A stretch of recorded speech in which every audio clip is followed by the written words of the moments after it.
Hey there, rock stars. Welcome to another video for anyone interested in learning a little bit about comparing and ordering integers. It's real important. You're going to be using a lot of this going forward in math, and it's just a great skill to have. Learned this from my friend, the gymnast, and he told me something like, he said it was real important for you to understand which plant is really good at gymnastics. Do you know what that would be? Tumbleweed. Let's go with some dad jokes.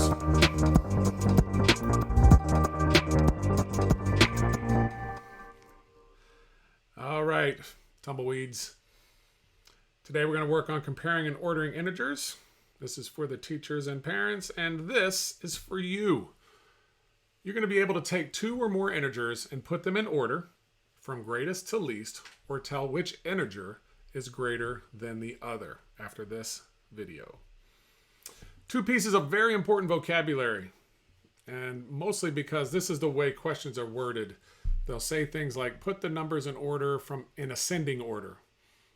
Ascending order is our first word, and what that means is we're going to put the numbers in order from the smallest to the largest. So we're going to start with the smallest number and head to the largest. For example, in this scenario below, we're going to start with a 1, and then the next number is 2, 3, 4, 5.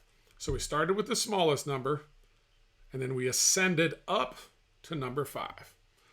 My way to remember this is if you look at the A, that line is going up. So the number values are getting bigger. They're going up.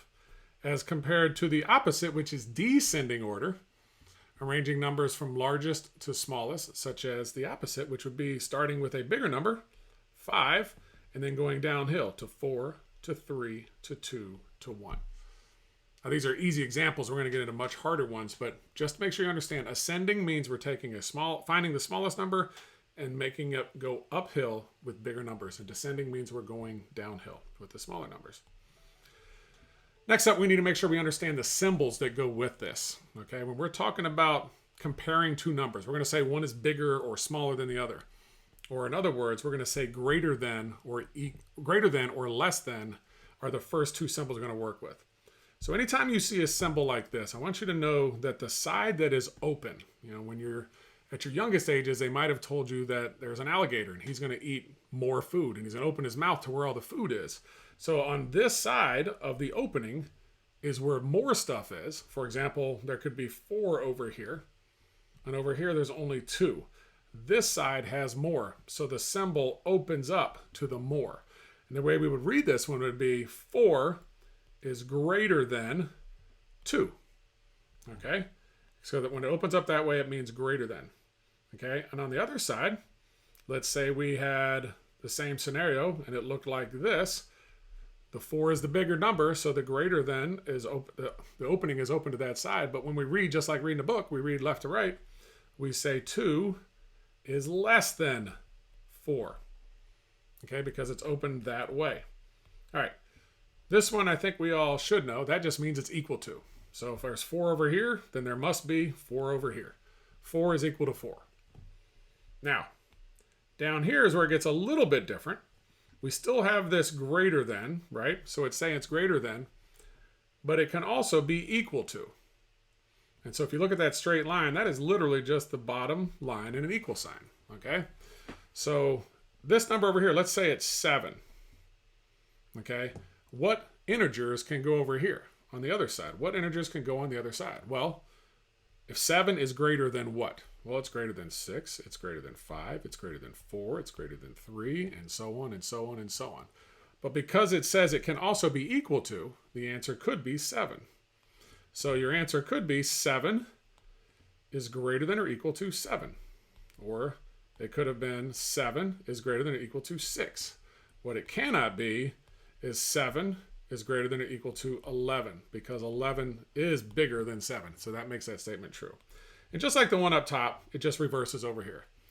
4 is less than or equal to, well, 4 is less than or equal to what? Well, it can be 4 because it says it can be equal to it.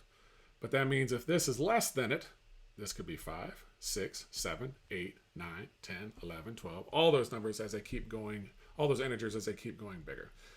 So the point of this is just to make sure you understand the symbols and how they work. Now, let's get into some work on its own here. So use the number line to help you put the following integers in ascending order.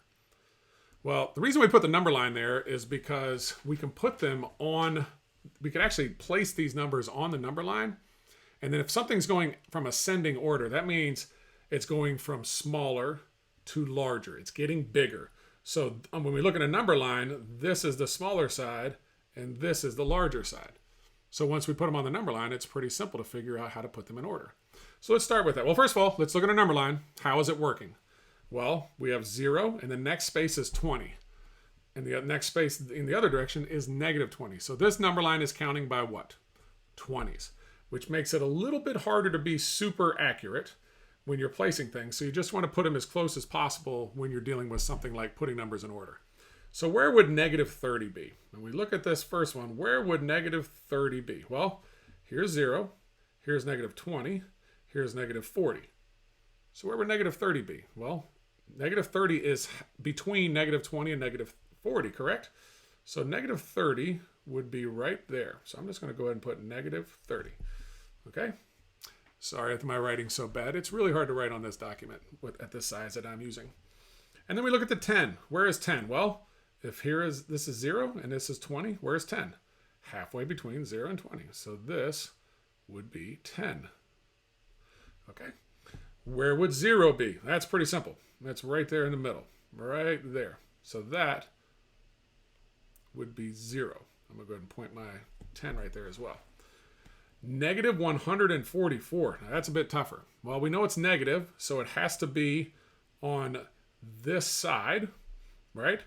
So we got -20, -40, -60, -80, -100, -120, -140, -144. So it'd just be a little bit after it, wouldn't it? It wouldn't be before it, because remember, if we're counting negative, the numbers keep getting bigger that way in representation, but because they're negative, they're actually getting smaller. So -144 would probably be somewhere right there. So that's -144. And then where's 22? Well, that's a positive number, so we know that has to be on the right side of the 0. Here's -20. -22 would just be right after it. So positive 22 would be right after it. So now we've got our integers placed on the number line, and we go back to what is our goal? Our goal was to put them in ascending order, which means smallest to largest. What's the smallest number? Well, that would be the one that's the farthest to the left. Remember we said smallest is on this side. So our number would be -144. What's the next smallest? -130. Oh, I'm sorry. Just -30.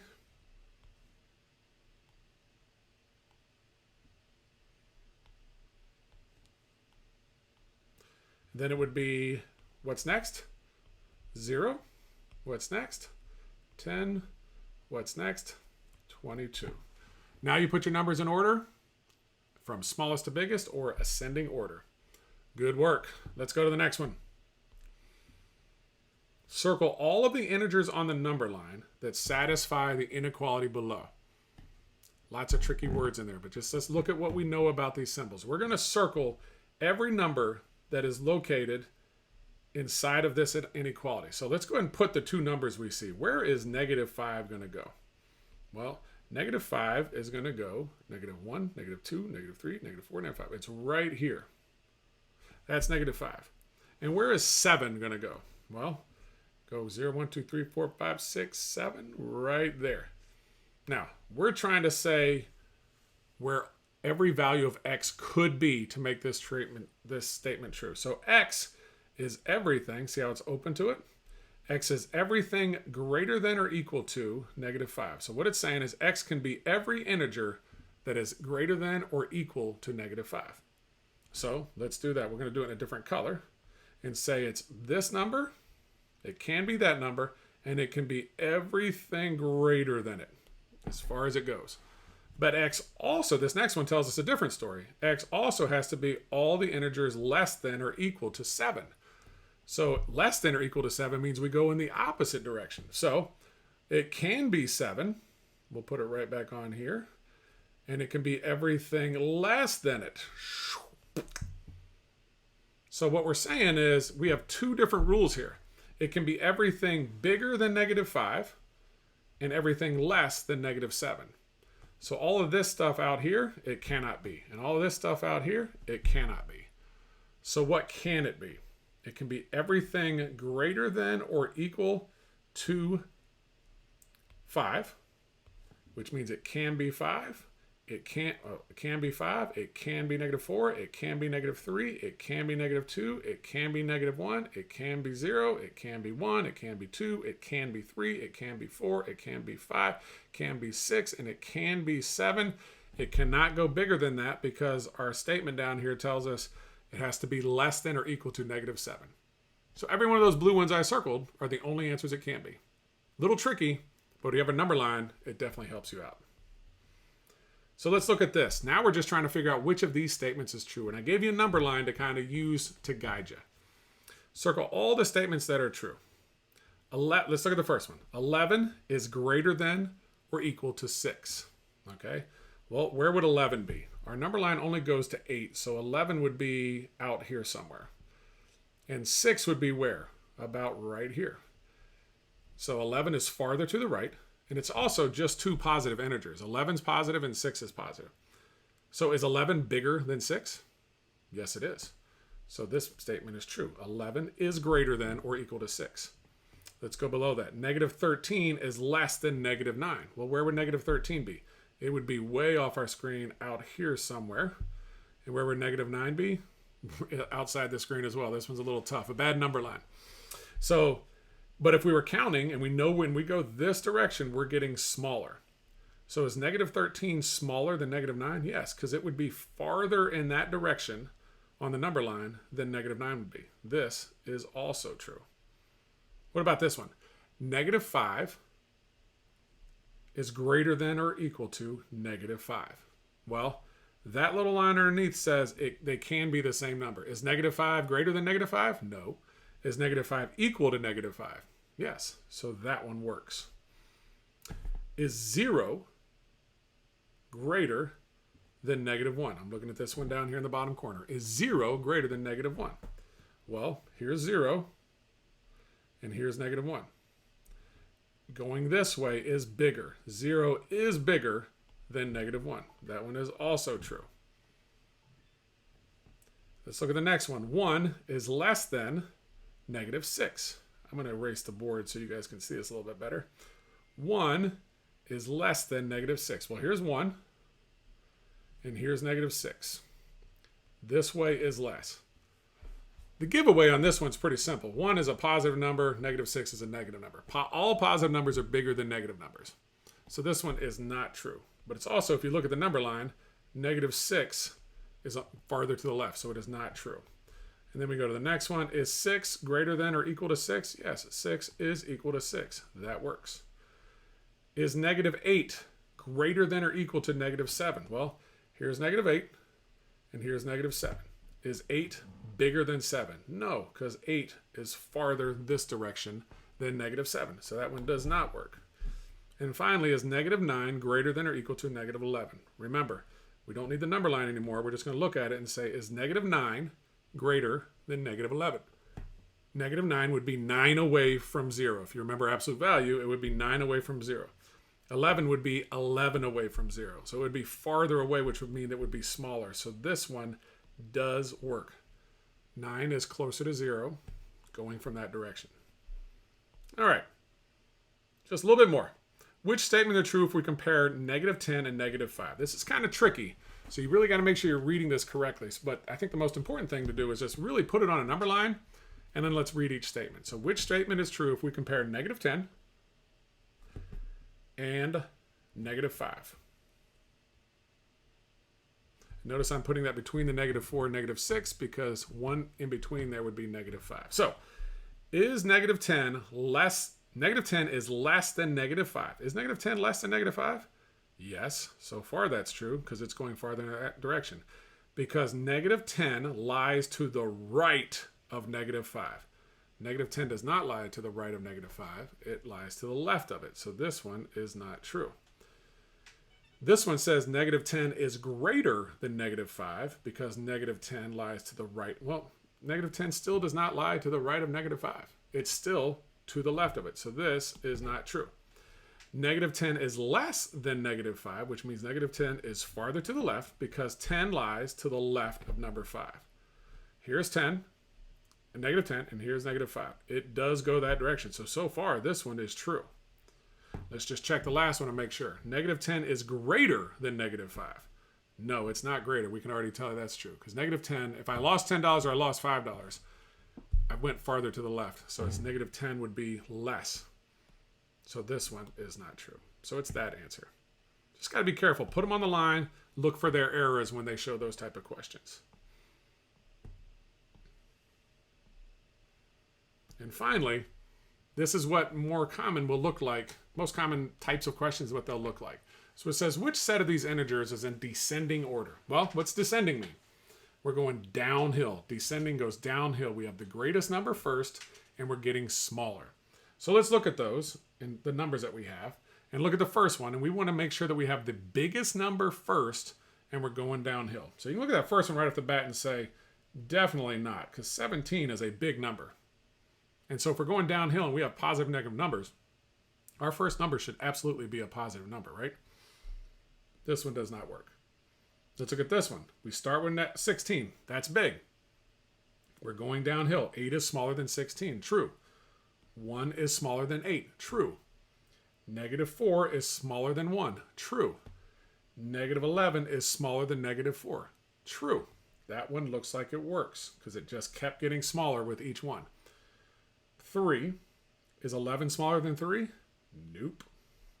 14. Is negative 8 smaller than 14? Yes. Is negative 5 smaller than negative 8? No, it is not. So we got our answer right there. So again, we're just trying to figure out with integers, which is bigger, which is smaller. It gets a lot harder as we get going and add fractions, decimals, and percents. There we go. We're done. We got a couple just working on integers, positive and negative numbers, trying to compare them. And I know this is a bit longer than some of my other videos, so I'm going to ask you, I'll tell you the same thing the tree said to the leaf. What did the tree say to the wind? Kind of gave the punchline away. Leave me alone. You guys have a great time working on comparing and ordering integers, and come back and see me next time you want to work on math.